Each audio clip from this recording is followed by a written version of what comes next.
En esta segunda parte de la clase de hoy vamos a tocar lo que el catecismo llama las expresiones de la oración y recoge, de entre muchas formas de llamarlas, ha habido muchos santos, así como Santa Teresa, que han hablado de grados de oración.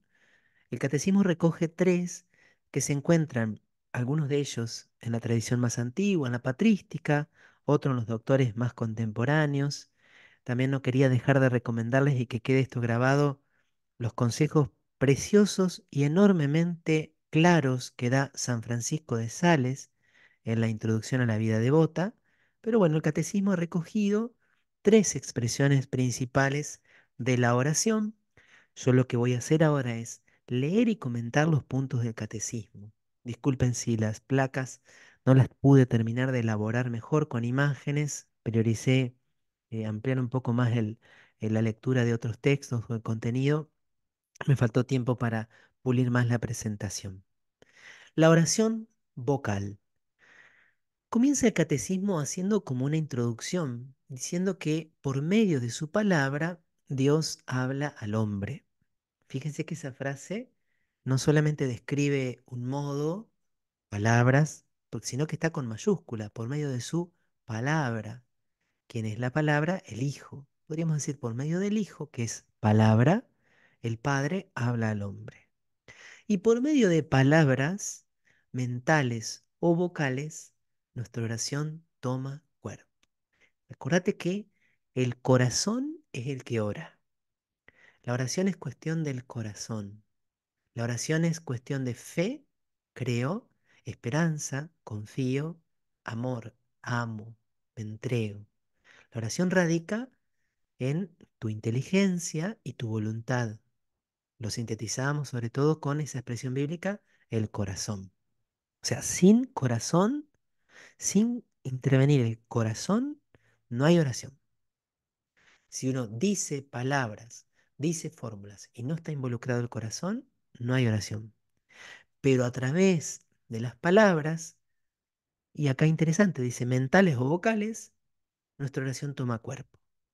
Porque podríamos hablar de una oración vocal de palabras mentales. Una oración que se expresa, por decirlo así, con palabras, perdón que me estoy enredando un poquitito, pero son palabras interiores. Ahora, el catecismo en este primer momento se va a detener en la oración que se expresa audiblemente, con palabras que se pueden percibir con el oído del cuerpo. La oración así toma cuerpo, sale del mundo interior y se expresa en el mundo exterior. Atención, de nuevo, como que frena y dice, lo más importante es la presencia del corazón ante aquel a quien hablamos en la oración. Clave, ¿ante quién estoy? ¿Quién es al cual le voy a hablar? Es el Rey, es el Señor, es el amor de los amores, es mi Padre, es aquel que me está pensando y por el cual existo, desde quién vivo y desde quién y a quién pertenezco. Que nuestra oración se oiga no depende entonces de la cantidad de palabras, sino del fervor de nuestras almas. Por eso Jesús advierte mucho. Ustedes cuando recen no hagan como los paganos. Ellos creen que por hablar mucho serán escuchados.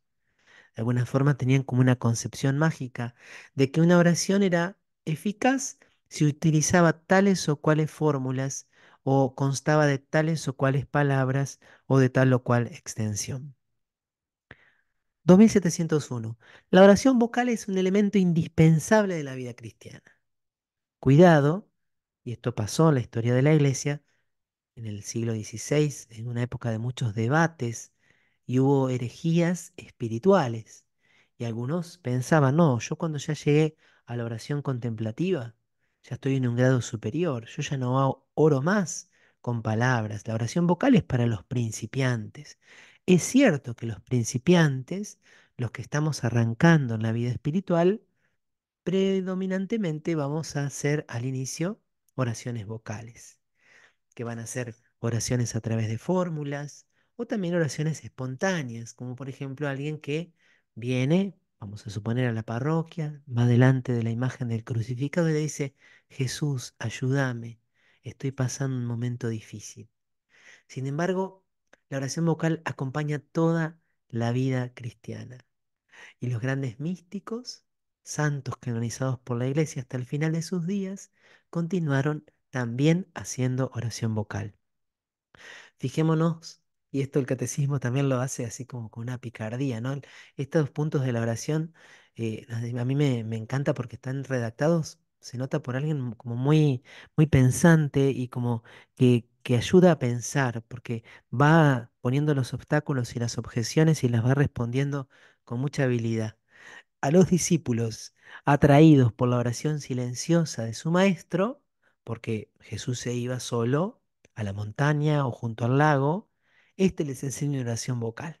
O sea, Jesús no les dijo, ustedes pongan la mente en blanco, imagínense tal cosa o tal otra, entren dentro de sí mismos. Dice, cuando oren, digan, les enseñó una oración vocal.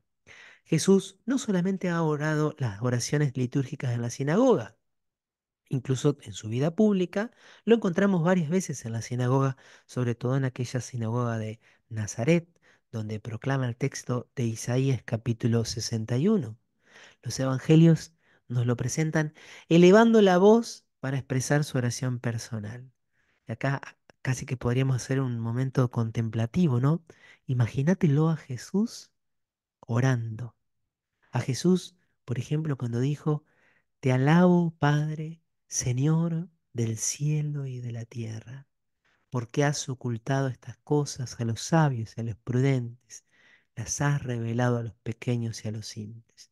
Imagínate el rostro, imagínate el timbre de la voz de nuestro Señor Jesucristo, pero imagínate también la voz, el timbre, el tono, la intensidad de la voz de Cristo en Getsemaní. Si es posible, aparta de mí este cáliz. Bueno, en los puntos del catecismo que hablaban de la revelación de la oración cristiana, pasaba por todos estos lugares. Se los recomiendo, sobre todo cuando habla de la oración de Jesús en la pasión. Es impresionante. Esta necesidad de asociar los sentidos, perdón, entonces el argumento es, si Jesús, que estaba en la más íntima unión con el Padre que podamos imaginar, oró vocalmente, ¿cómo nosotros no vamos a orar vocalmente? ¿De dónde viene esta necesidad de asociar los sentidos a la oración interior? Y bueno, responde a una exigencia de nuestra naturaleza humana. No somos ángeles, somos cuerpo y espíritu. Y nosotros experimentamos la necesidad de traducir exteriormente nuestros sentimientos. Lo que pasa en el vínculo entre dos personas, dos amigos, dos enamorados, padres e hijos, también ocurre en el plano de la relación con Dios. Es necesario rezar con todo nuestro ser para dar a nuestra súplica todo el poder posible. Aquí entraría, por ejemplo, también el lugar del canto, que puede ser una expresión aún más potente de la oración vocal. Muchos de nosotros tenemos experiencia de vivir adoraciones al Santísimo comunitarias, donde se escucha el canto de la asamblea, un canto sonoro, pero al mismo tiempo delicado y espiritual, y es realmente una experiencia que genera una gran unión con Dios, que permite una comunión íntima. Esta necesidad responde también a una exigencia divina. Fíjense que Dios lo ha querido así. Dios busca adoradores en espíritu y en verdad, y por consiguiente, la oración que brota viva desde las profundidades del alma. Es cierto, entonces, Dios anhela corazones que se entreguen a Él, pero también reclama una expresión exterior que asocia el cuerpo a la oración interior, porque esta expresión corporal es signo del homenaje perfecto al que Dios tiene derecho. Si yo solo rezara con mi mente, con mi corazón, Dios podría decir, ¿y tu cuerpo, y tu voz no me pertenece, no me los entregas? Cuando todo mi ser se orienta hacia Él, mis palabras, mis miradas, mi cuerpo, es como más integral la ofrenda y la entrega. La oración vocal, va a decir también el catecismo, es oración por excelencia de las multitudes, por ser exterior y tan plenamente humana. Pensemos, por ejemplo, en las peregrinaciones. Pensemos cuando hacemos el Santo Rosario con otros o la coronilla de la Divina Misericordia. Y qué experiencia fuerte, ¿no? Es cuando muchas personas de distintas edades, varones y mujeres, oran al unísono. Qué bello es escuchar esa plegaria. Pero atención, la más interior de las oraciones no podría prescindir de la oración vocal y sin embargo, la oración se hace interior en la medida en que tomamos conciencia de aquel a quien hablamos. La atención ante quién estamos, tomar conciencia ante quién me presento, quién es él y quién soy yo. Por eso, el catecismo engancha aquí diciendo que la oración vocal se convierte en una primera forma de oración contemplativa. Tiene que haber algo de contemplación para que la oración vocal sea verdadera oración. Tiene que haber una conciencia, una irrupción de esa presencia en mí, porque si no yo estaría simplemente diciendo palabras. Pero antes de ir a la contemplación, va a haber como una escala intermedia que es la meditación. ¿A qué llamamos meditación? Bueno, el catecismo no la define inmediatamente. Dice, tomando por supuesto la imagen de la escritura, es sobre todo una búsqueda. Fíjense que Jesús dijo, pidan y se les dará, busquen y encontrarán. De esa frase está inspirada esta primera expresión. ¿Por qué es una búsqueda? Porque el espíritu, podríamos decir la inteligencia, la razón, trata de comprender el por qué y el cómo de la vida cristiana para adherirse y responder a lo que el Señor pide. Ahí está como casi podríamos decir una definición. ¿Qué es hacer una meditación cristiana?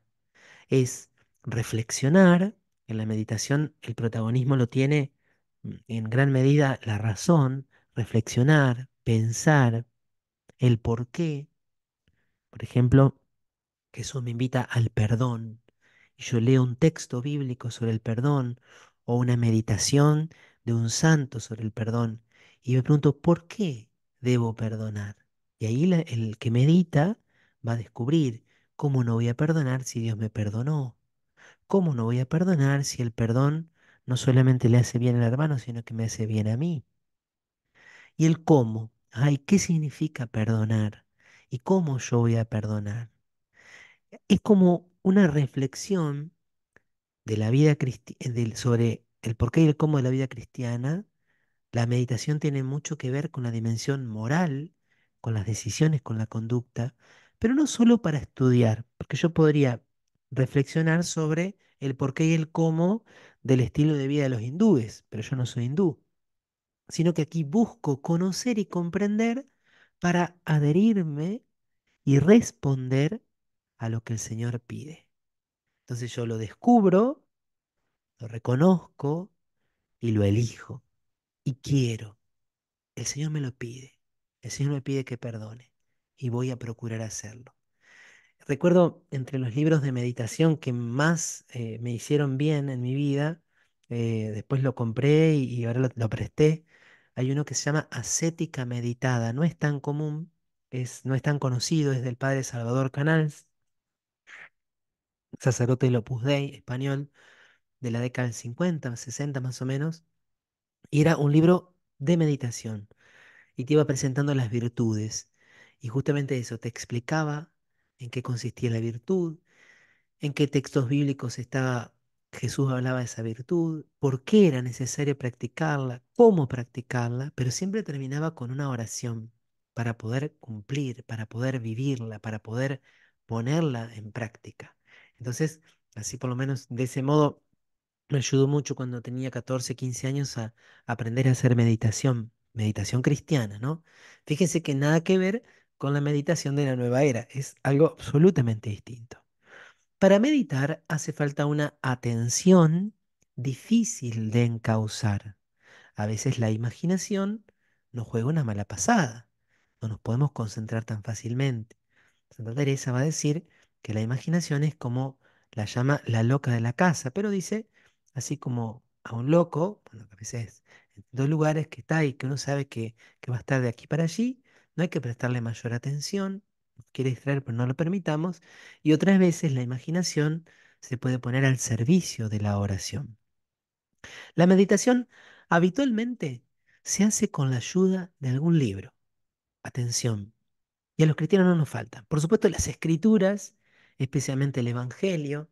Entonces, leemos el Evangelio de este día, por ejemplo, donde hay una persona que tiene a su hijo, que está atormentado por un demonio, y Jesús dice, estos demonios solo se expulsan con mucha oración.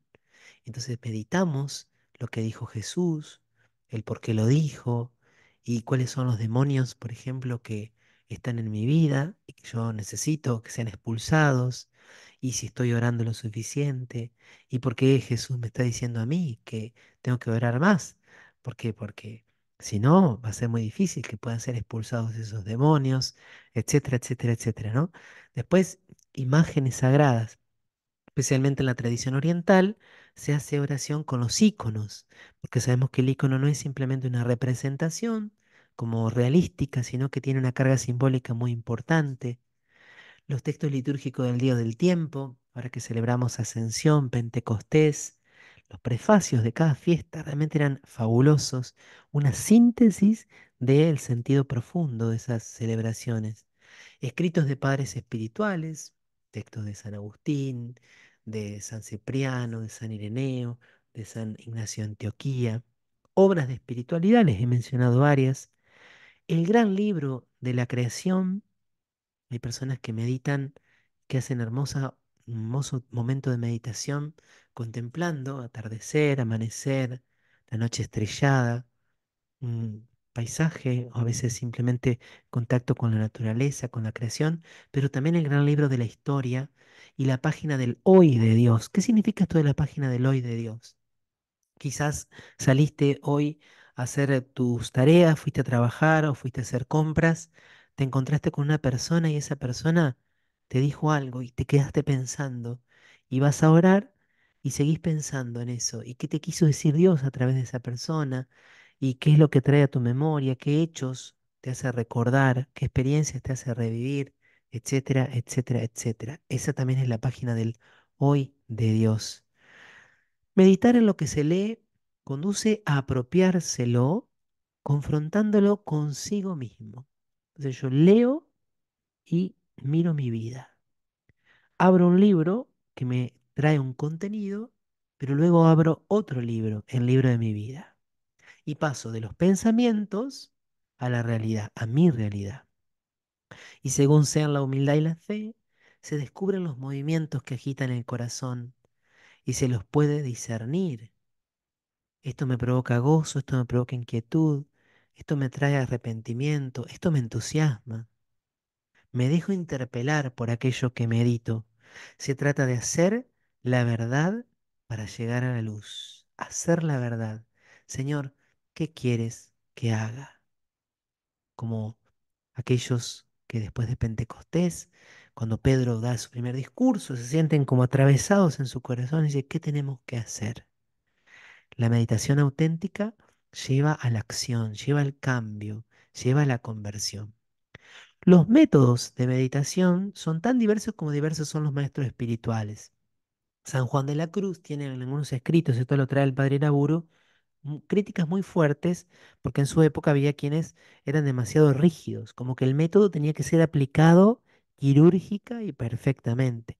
Y si te corrías medio milímetro del método, estaba mal. Dice, no, cuidado, porque el método puede asfixiar la acción del Espíritu Santo. Y porque si el método es tan exigente, la persona en lugar de concentrarse en frente a quién está, a Dios, en el método y buscar solamente cumplir como quien cumple un protocolo o como quien sigue una receta. Entonces, los métodos son valiosos, pero no son el fin. Los métodos son una muleta o las rueditas de la bicicleta cuando vos querés aprender a andar en bici. Pero si un día vos necesitas sacar las rueditas porque ya tu corazón está entrenado, o si de pronto el Espíritu Santo te quiere regalar una experiencia de una unión más grande con Él, deja el método. No, que voy por el primer paso. No importa si vas por el primer paso. El Espíritu Santo te quiere meter de cabeza en lo más hondo del océano de su amor. Punto.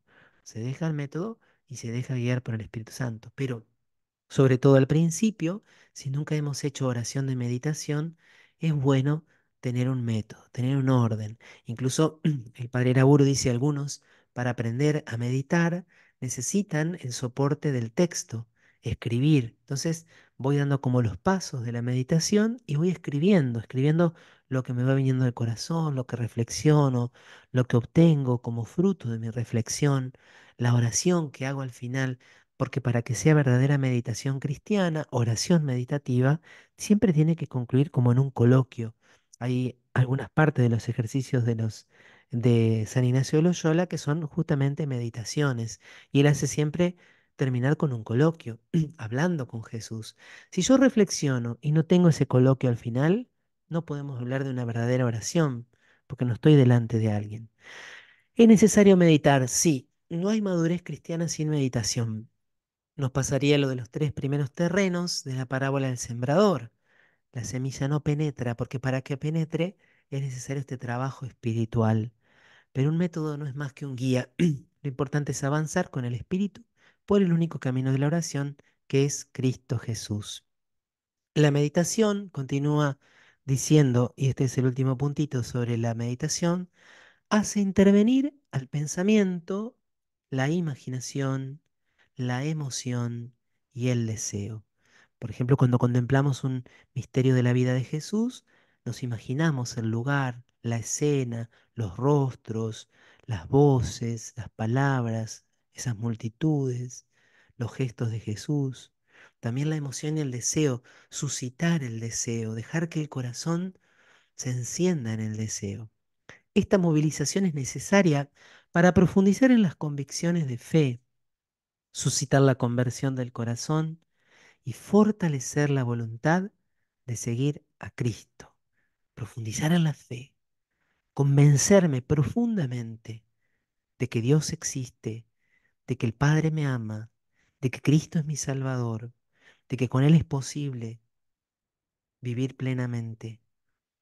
La conversión. Reconozco mis pecados, voy a luchar contra ellos, quiero mejorar, quiero cambiar, quiero seguir a Jesús. La oración cristiana sobre todo medita los misterios de la vida de Cristo, y esto se hace especialmente en la Lectio y en el Santo Rosario. Fíjense que en el Rosario hay como una combinación de oración vocal y meditación.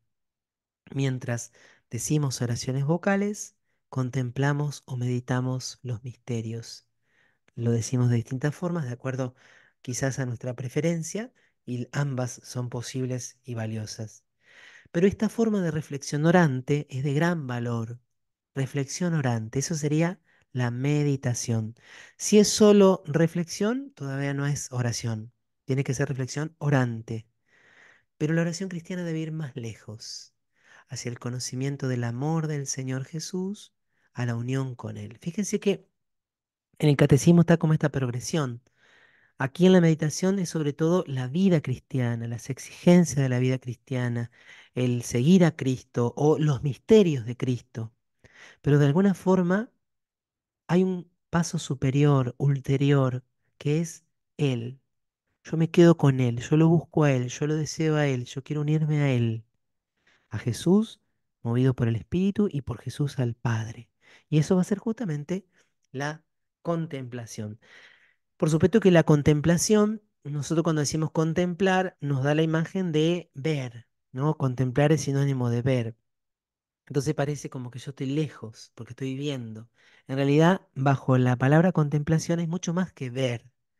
Hay una unión que en la vida de los santos y en la doctrina espiritual también de los místicos termina en unión transformante, en unión que es desposorio místico, que es intimidad plena, que es conocer en el sentido bíblico de ese conocimiento que solo era posible en el ser una sola carne entre el esposo y la esposa. Pero entonces, ¿qué es la contemplación? Teresa responde, no es otra cosa oración mental, a mi parecer, sino tratar de amistad, estando muchas veces tratando a solas con quien sabemos nos ama. Esta definición de Santa Teresa la podrían haber puesto en otro lugar del catecismo, incluso pienso que la podrían haber puesto al inicio, junto con la de Teresita, o también al inicio de la meditación. Aquí han querido en el catecismo usar oración mental como sinónimo de contemplación. Es una opción que puede ser objetable o puede ser asumida así, pero así lo han querido. Lo digo esto porque cuando veamos los métodos de oración, perdón, los grados de oración, no los métodos, los grados de oración de Santa Teresa, vamos a ver que cuando ella habla de la contemplación, se va a referir a algo más específico. Sin embargo, fíjense qué maravilla. Tratar de amistad. Estamos en un vínculo. Lo importante es el vínculo. Y estar a solas, charlando, dialogando con aquel del cual yo tengo una gran certeza. Él me ama. Él me ama. No es una relación formal, fría, laboral. Es una relación de amor. La contemplación busca al amado de mi alma. Las citas de dónde son? Del cantar de los cantares. Los grandes místicos, incluso el padre Laburu dice, incluso en otras tradiciones, así místicas, como en el budismo, en el hinduismo, en otras tradiciones, han visto en la imagen nupcial una imagen muy preciosa de esta unión con la divinidad. Bueno, sabemos que los grandes místicos cristianos, San Orígenes, San Bernardo, San Juan de la Cruz, Santa Teresa, han visto en esta unión nupcial la máxima posibilidad de fusión con Dios, aquí y en la eternidad. Entonces, buscamos al amado del alma, la búsqueda de la unión con Él. Esto es, buscamos a Jesús y en Él al Padre. He buscado porque desearlo es siempre el comienzo del amor. Y he buscado en la fe pura, esa fe que nos hace nacer de Él y vivir en Él. En la contemplación se puede también meditar, pero la mirada está centrada en el Señor. Entonces, en la meditación yo, por ejemplo, meditaba sobre algo que me pasó, meditaba sobre una virtud, meditaba sobre un pasaje bíblico o sobre un misterio de la vida del Señor y qué quiere decir para mí. En alguna manera, en la meditación yo soy o yo tengo un gran protagonismo, porque en la meditación yo busco cambiar mi vida para que mi vida se asemeje más al Señor. La meditación siempre tiene este matiz moral. En cambio, la contemplación no necesariamente. Y casi diríamos que poco a poco, cuando la contemplación se va haciendo más perfecta, lo moral prácticamente no tiene ningún protagonismo, porque el centro es Jesús. Por supuesto que todo esto lleva un caminito, ¿no? De hecho, para ir pudiendo recibir gracias de contemplación infusa, la persona tiene que haberse ido purificando. Por eso decíamos cuando dábamos la tercera clase que tener cuidado de querer llegar a las más altas situaciones de unión con Dios sin haber pasado por las primeras, o querer llegar a la unión transformante sin haber pasado por la purificación activa del sentido y la lucha contra el pecado mortal. Vivir en pecado mortal y querer tener una experiencia de unión mística con Dios. Necesitamos nosotros limpiar el terreno, también colaborar. La imagen que va a usar Teresa de Jesús en una de sus maneras de expresar los grados de oración es la del hortelano y la huerta que es nuestro corazón. Y bueno, el que riega la huerta finalmente va a ser el Señor, pero yo también al principio voy echando agua y también tengo que desmalezar y también tengo que permitir que allí vayan cultivándose las virtudes, los carismas. La elección del tiempo y de la duración de la oración contemplativa depende de una voluntad decidida, reveladora de los secretos del corazón. Lo que dijimos al principio, no se hace contemplación cuando se tiene tiempo. Se toma el tiempo para estar con el Señor, con la firme decisión de no dejarlo y volverlo a tomar, cualesquiera que sean las pruebas y la sequedad del encuentro. Quiero citar aquí un querido sacerdote de la diócesis de Concordia, que era párroco de Villa Elisa, muy cerca de mi pueblo, 1 de Mayo, y cuando yo era seminarista, estando de vacaciones, me fui a confesar con él. No recuerdo en qué contexto de la charla. Me dice el padre, yo te voy a dar ahora el consejo más importante que recibí en toda mi vida. Es el consejo más importante. Y es que todos los días, absolutamente todos los días, pase lo que pase, suceda lo que suceda, no dejes de tener tu media hora de oración personal.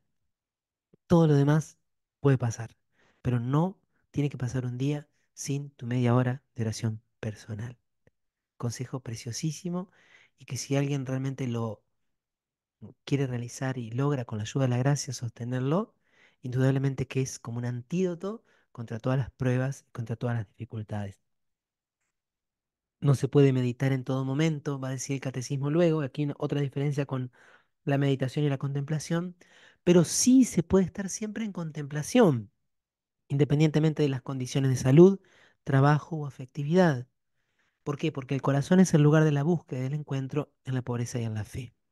Por supuesto que no estamos hablando aquí de estar todo el tiempo en una contemplación, en el sentido de estar pensando siempre con el 100% de nuestra persona en Jesús o buscándolo a Él con esa intensidad que podemos tener en un momento a solas en el Santísimo. Pero también lo dicen los santos, poco a poco se van integrando la vida activa y la vida contemplativa. Cuando el corazón está totalmente sumergido en Dios, poco a poco, la persona que está totalmente sumergida en Dios ve a Dios en todo, ve a Dios en todas las cosas. Lo vimos cuando vimos los grados de la vida espiritual. La entrada en la contemplación, aquí sí es como que el catecismo ensaya como algunos elementos de tipo metodológico. Es análoga a la de la liturgia eucarística.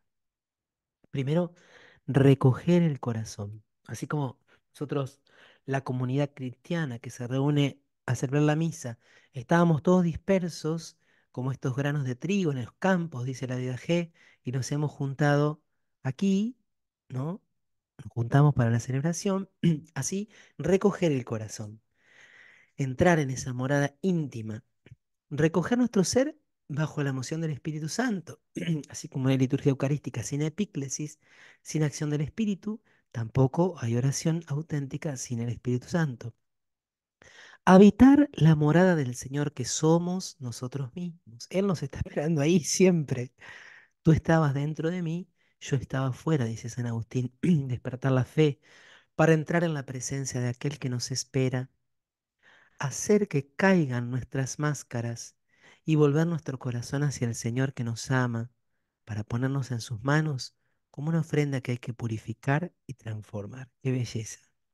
¿Cuántas veces vamos por la vida día a día con máscaras, ocultando quiénes somos, qué sentimos, qué pensamos?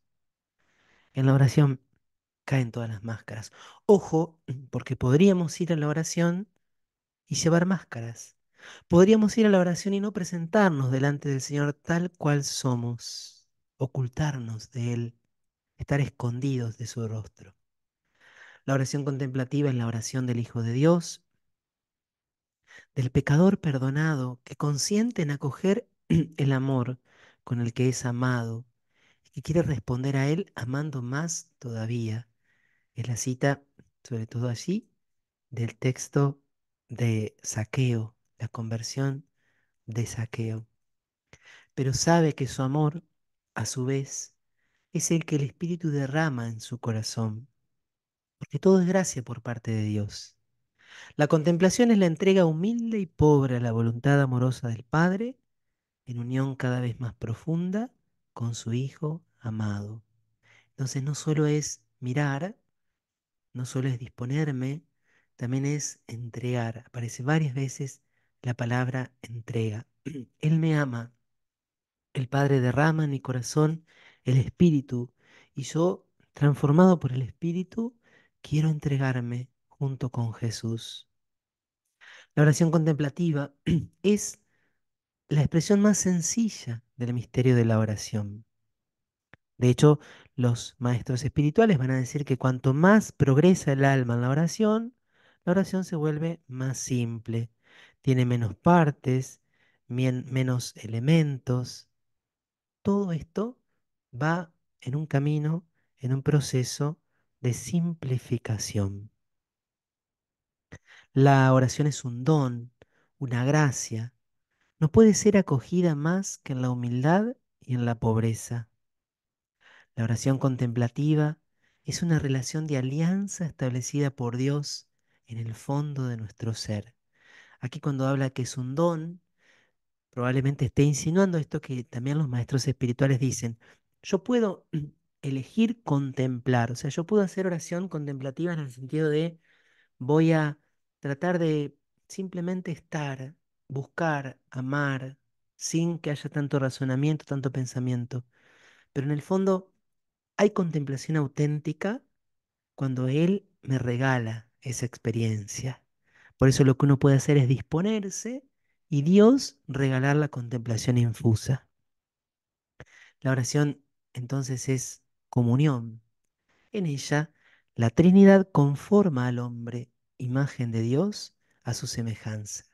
Qué hermoso es que en esa oración contemplativa, que es un encuentro gratuito, Dios me va transformando. Fíjense que en la meditación yo descubría un objetivo y me proponía, yo descubría el por qué y el cómo.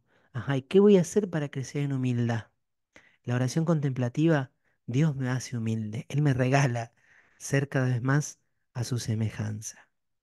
Es también tiempo fuerte por excelencia de la oración y el Padre, y aquí retomando esta idea de recién, nos concede que seamos vigorosamente fortalecidos por la acción de su Espíritu en el hombre interior, que Cristo habite por la fe en nuestros corazones y que quedemos arraigados y cimentados por el amor. Crecimiento en el hombre interior. Eso es, ojalá, el anhelo de todos y el fruto, ojalá, de algunos, por lo menos, momentos de este curso que hemos querido compartir. La oración contemplativa es mirada de fe fijada en Jesús, como ese labrador, ese campesino en la aldea de Ars. El cura se acercó y le preguntó, ¿qué haces todos los días cuando venís y entras a la iglesia y te quedas ahí? Y el hombre le dijo, yo le miro y él me mira.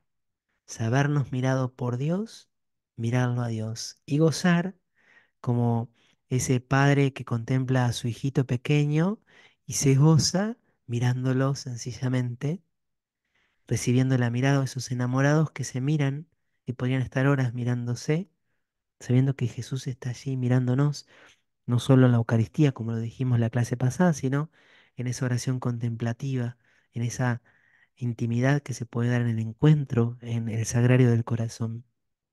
Por eso yo lo miro. La atención a Él es renuncia a mí. Su mirada purifica el corazón. La luz de la mirada de Jesús ilumina los ojos de nuestro corazón y nos enseña a ver todo a la luz de su verdad y su compasión por todos los hombres. Por eso, el que entra en la oración contemplativa comienza a mirar a sí mismo y a los demás con nuevos ojos. Como dice la palabra, los puros de corazón verán a Dios. Cuando yo voy a la oración contemplativa, Él purifica mi corazón y veo a Dios en todas las cosas y en todas partes. La contemplación dirige también su mirada a los misterios de la vida de Cristo y aprende así el conocimiento interno del Señor para más amarle y seguirle. Dice San Ignacio esto en los ejercicios, conocimiento interno, no solo poder narrar y relatar lo que nos cuentan los evangelistas, sino los sentimientos íntimos, el corazón de nuestro Señor Jesucristo. La oración contemplativa es escucha de la palabra de Dios. Lejos de ser pasiva, esta escucha es obediencia de la fe, acogida incondicional del siervo y adhesión amorosa del Hijo. Participa en el sí del Hijo hecho siervo y en el fiat de su humilde esclava. Creemos que Dios puede hablarnos, que Dios quiere hablarnos, que Dios nos habla. Muchas veces en esta experiencia de oración contemplativa vas a recibir palabras, vas a recibir como una certeza que se instala en lo profundo de tu corazón. Nuestro Señor Jesús te ha hablado y esa palabra ya no puedes dudar de ella, pero necesita escucha obediente. La contemplación también es silencio, es símbolo, el silencio del mundo venidero. Amor silencioso, lo va a llamar San Juan de la Cruz. Por eso, fíjense que pasamos de la oración vocal, donde había muchas palabras, en la meditación había más bien palabras mentales, no palabras vocales, razonamientos, ideas, convicciones, propósitos. Aquí, progresivamente, cada vez hay menos palabras. A lo sumo, esas palabras no son discursos, sino ramillas que alimentan el fuego del amor. Jesús, simplemente eso, Jesús, oh Señor mío y Dios mío. El corazón queda allí en la presencia del amor. En ese silencio que por supuesto es insoportable para el hombre exterior, el Padre nos da a conocer a su Verbo encarnado, sufriente, muerto y resucitado, y el Espíritu filial nos hace partícipes de la oración de Jesús. Qué maravilla entonces que siempre en esta búsqueda está la verdad de la Trinidad. No estamos yendo a la búsqueda de un Dios desconocido, de una especie de energía impersonal. Es el Padre que nos regala el conocimiento interno del Hijo, muerto y resucitado, y en el Espíritu Santo. Finalmente, dice el Catecismo que la oración contemplativa es unión con la oración de Cristo, en la medida que ella nos hace participar en su misterio. Imagínate a Cristo orando solas en la noche, en la madrugada, Cristo en la eternidad, contemplándolo al Padre, adorándolo de alguna forma analógicamente al Padre, en el misterio de su humanidad que está glorificada. El misterio de Cristo es celebrado por la Iglesia en la Eucaristía y el Espíritu Santo lo hace vivir en la contemplación para que sea manifestado por medio de la caridad en acto. Aquí el catecismo, como le encanta hacer, vincula las cuatro partes del catecismo. El misterio, que creemos por la fe, la celebración, la Eucaristía y la vida moral. Todo esto sostenido por la contemplación. Finaliza diciendo que es oración contemplativa, comunión de amor portadora de vida para la multitud. En la medida en que se acepta vivir en la noche de la fe, es necesario pasar por la noche, como lo vimos cuando hablábamos de las etapas espirituales.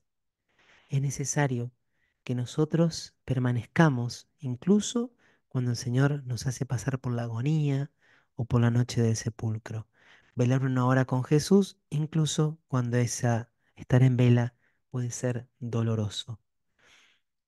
Ojalá que estas palabras que recibimos del Magisterio de la Iglesia, las recomiendo muchísimo también en las catequesis de Benedicto XVI, les voy a ir pasando todo el material, nos dejen a todos una gran conciencia de la necesidad de más oración.